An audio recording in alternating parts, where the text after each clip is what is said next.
প্রথমেই যেই বিষয়টি নিয়ে আমরা কথা বলছি, এই বিষয়টি কিন্তু আমার সাবজেক্ট না।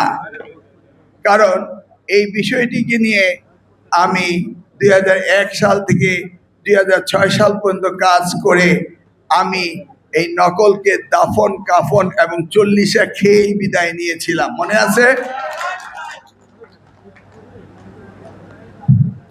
এখন বিষয়টি হয়ে দাঁড়িয়েছে শিক্ষার মান নেই। এই জায়গাটিতেই আমাদের সকলকে অ্যাড্রেস করতে হবে। বিএনপি সরকার শিক্ষা বান্ধব সরকার। দেশমাতা বেগম খালেদা জিয়া শিক্ষাকে সবচেয়ে অগ্রাধিকার দিয়েছিলেন। তার আগে 16 দিনের জন্য শিক্ষা মন্ত্রণালয়ের দায়িত্ব নিয়েছিলেন শহীদ রাষ্ট্রপতি জিয়াউর রহমান।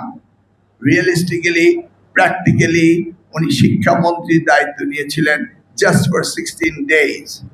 এই 16 দিনের মধ্যেই বেসরকারি শিক্ষকদের 50% এমপিও এবং সরকারি টাকা বিতরণ হবে। সেই জন্য তিনি department of inspection and audit সেটাও স্থাপন করেছিলেন একজন রিটায়ার্ড কর্নেলের দ্বারা।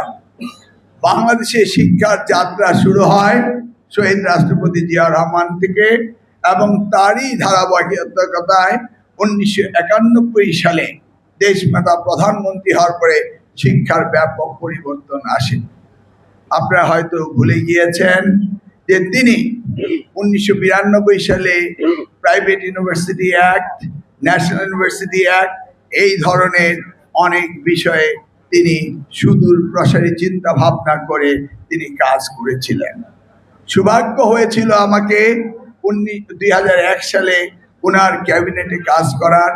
যেমনিভাবে আমার ছাত্র জীবনের ছাত্র রাজনীতি শুরু হয় শহীদ রাষ্ট্রপতি জিয়াউর রহমানের সময়ে, এবং ছাত্র দলের কনিষ্ঠতম সদস্য, কেন্দ্রীয় কমিটির 21 সদস্য বিশিষ্ট কমিটির সদস্য হয়েছিলাম ঢাকা বিশ্ববিদ্যালয়ের রসায়নের ছাত্র হিসেবে শহীদ জিয়ার হাতে।